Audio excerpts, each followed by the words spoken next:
Hello students, this is Deeptikant Podheri.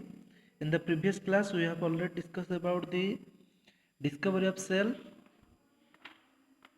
and some important characteristics of cells, and in this class we are going to deal with cell theory. Okay, we are deal with cell theory. Okay, let's see. Cell theory was formulated by Skeldon and Swan. Okay, cell theory was proposed by Skeldon and Swan. ये दो scientist हैं जो propose किए थे cell theory को. Next Rudolf भिक्रो.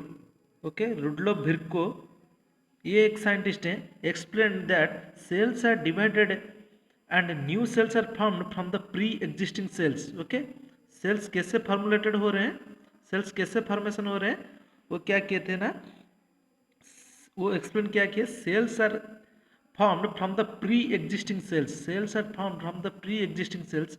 उनका एक statement भी है जो बहुत फेमस है. उनका स्टेटमेंट, उस स्टेटमेंट का नाम क्या है ना, omnis सेलुला E सेलुला. Omnis सेलुला E सेलुला. Omnis sorry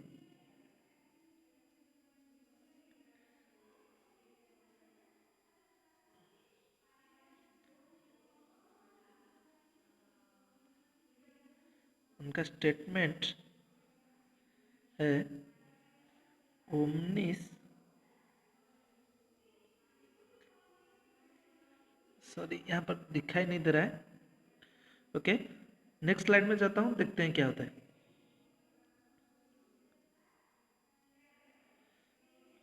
cell theory states that all living organisms are composed of. Cell theory states that, cell theory क्या स्टेट करता है, मतलब सेल थ्योरी क्या एक्सप्लेन करता है. All living organisms are composed of cells and products of its cells. कोई भी living organism कैसे बना हुआ है, सेल, सेल से बना है एंड उसके प्रोडक्ट से, सेल का प्रोडक्ट से भी बना है, सेल की प्रोडक्ट से. ओके, समझ में आया ये वाला चीज. सेल की प्रोडक्ट से, सेल एंड सेल की प्रोडक्ट से बना हुआ है कोई भी living organism. And cells are arising from the pre existing cells. Cells कहाँ से फॉर्मेशन हो रहे हैं, from there pre existing cells. मतलब कोई एक एंसेस्ट्रल सेल है जहाँ से वो फिर फॉर्मेशन हो रहे हैं. ओके,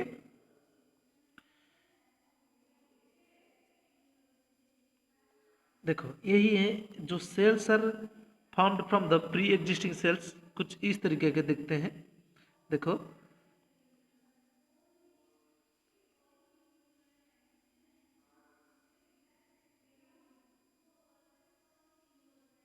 देखो सेल्स, एक एंसेस्ट्रल सेल्स था, उससे दो सेल्स फॉर्मेशन हुए. कैसे ऐसे हो रहे थे, मतलब all cells are originated from the pre existing cells. देखो सिमिलर टाइप ऑफ सेल्स, यहाँ पर भी similar type of cell formation हो रहे हैं. देखो दो, एक सेल से दो सेल फॉर्मेशन हो रहे हैं, फिर दो सेल्स यहाँ से दो सेल फॉर्मेशन हो जाएंगे, फिर यहाँ से दो सेल फॉर्मेशन हो जाएंगे. Similar type of cells formation हो जाएंगे. ओके, समझ में आया. उसके बाद देखो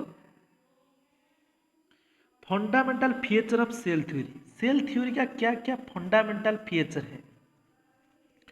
okay, all organisms and plants, एक एक को यहाँ पर पढ़ के मैं जाऊंगा, डिस्कशन करते जाऊंगा. ओके,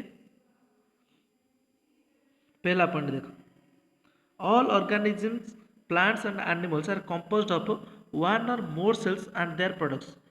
कोई एक सेल से बना हुआ, एक सेल से बना हुआ है, नहीं तो मल्टीपल सेल से. या तो मतलब यूनिसेलुलर है या तो मल्टी सेलुलर. समझ में है, या तो यूनिसेलुलर हो सकते हैं या तो मल्टी सेलुलर हो सकते हैं. नेक्स्ट पॉइंट क्या डिस्कस, क्या बोला है वो देखते हैं. Each cell is made up of mass of viscous substance called protoplasm containing a nucleus. कोई भी सेल के अंदर एक न्यूक्लियस प्रेजेंट है and viscous protoplasm, viscous substance called protoplasm, उसके मतलब यहाँ पर जो प्रोटोप्लाज्म भी प्रेजेंट है, ये न्यूक्लियस है एंड यहाँ पर प्रोटोप्लाज्म प्रेजेंट है। ओके, समझ में है? उसके थर्ड पॉइंट देखो, new cells arises from pre existing cells. ये बहुत इंपॉर्टेंट टर्म है, बहुत इंपॉर्टेंट लाइन है। New cells arising from the pre existing one. Okay, जो प्रीवियस में मैं डिस्कशन ऑलरेडी कर चुका हूँ। All cells are basically similar in their physiology and chemistry. कोई भी लिविंग ऑर्गेनिज्म, कोई भी लिविंग ऑर्गेनिज्म के अंदर जो कोई भी सेल फॉर्मेशन हो रहा है, सॉरी, कोई भी लिविंग ऑर्गेनिज्म के अंदर कोई भी जितने भी सारे सेल्स हैं उनका फिजिकल प्रॉपर्टीज एंड केमिस्ट्री, मतलब वो कैसे बने हैं और कैसे बनेंगे, आगे कैसे जाकर कैसे परफॉर्म करेंगे, उनका सारे के सारे चीज सिमिलर है। ऑल सेल्स का सिमिलर है। Activities of an organism is the sum total activities of its constituent cells. मतलब कोई भी ऑर्गेनिज्म आज कुछ परफॉर्म कर रहा है, मतलब आज कुछ काम कर रहा है, फंक्शन कर रहा है, उसका मतलब क्या है, उसके सेल्स परफॉर्म कर रहे हैं, उसके सेल्स सारे, उसके सारे के सारे सेल फंक्शन, सेल का फंक्शन जो है उसका टोटल सारे के सारे सेल का फंक्शन मिलकर यहाँ पर आगे आकर सारे के सारे ऑर्गेनिज्म का फंक्शन शो करते हैं। समझ में? नेक्स्ट स्लाइड में चलते हैं। Exception to cell theory. Cell theory तो प्रपोज हो गया है, लेकिन उसका एक्सेप्शन क्या क्या है देखते हैं। Viruses are considered as the cellular entities or organs that do not have cell machinery, उनके पास सेल मशीनरी नहीं है, yet they are taken into the accounts as organisms in this cell theory. Cell theory के मतलब देखो, viruses के पास कोई भी cell machinery नहीं है, कोई भी सेल मशीनरी नहीं है, लेकिन वो सेल के अंडर जाते हैं, ऑर्गेनिज्म के अंडर जाते हैं अकॉर्डिंग टू सेल थ्योरी। ये एक एक्सेप्शन है। नेक्स्ट एक्सेप्शन क्या है देखिए, Schleiden and Schwann did not know the mechanism of a cell. यहाँ पर सेल का प्रोनाउंसिएशन भूल हो गया है और एक एल आना चाहिए। Okay, Schleiden and Schwann did not know the mechanism of the cell. Know the mechanism, कोई भी सेल का मैकेनिज्म इनको पता नहीं था। एंड नेक्स्ट देखो, few organisms the structure of the body is not quite differentiated into the cells through it comprise of a numerous nuclei present in them। देखो, according to cell theory क्या discussion हुआ, मतलब कोई भी cell के अंदर एक न्यूक्लियस प्रेजेंट है, कोई भी सेल के अंदर एक ही न्यूक्लियस प्रेजेंट होगा। ओके, लेकिन कभी कभी ये जो एग्जाम्पल जैसे राइजोपस के केस में एक ही सेल के अंदर मल्टीपल न्यूक्लियस प्रेजेंट होते हैं, उस वाला कंडीशन को, एक ही सेल में जब मल्टीपल न्यूक्लियस प्रेजेंट होते हैं वो कंडीशन को हम बोलते हैं सिनोसाइटिक कंडीशन। ओके, ध्यान रखना एक कंडीशन, सिनोसाइटिक कंडीशन। ओके, वही वाला कंडीशन आ जाता है, लेकिन ये वाला चीज सेल थ्योरी में डिस्कशन नहीं हुआ था। मतलब सेल थ्योरी में डिस्कशन हुआ था एक ही सेल में एक ही न्यूक्लियस प्रेजेंट होगा, लेकिन कभी कभी एक ही सेल में multiple nucleus are also present. Okay, समझ में है? देखते हैं, देखो RBC and sieve cells. Next exception क्या है, RBC and sieve tube cells continue to live and function without proper nucleus. इनके पास न्यूक्लियस नहीं है लेकिन वो प्रॉपरली काम कर रहे हैं, ये भी एक एक्सेप्शन है। Cell theory does not hold true in the case of prokaryotic cells as there is no well defined nucleus. देखो, प्रोकैरियोटिक केस में वो एक्सप्लेन नहीं कर पाए, सेल थ्योरी एक्सप्लेन नहीं कर पाया क्योंकि इनके पास तो डेफिनेट न्यूक्लियस प्रेजेंट नहीं है, वो कैसे एक्सप्लेन करेंगे प्रोकैरियोटिक सेल के बारे में।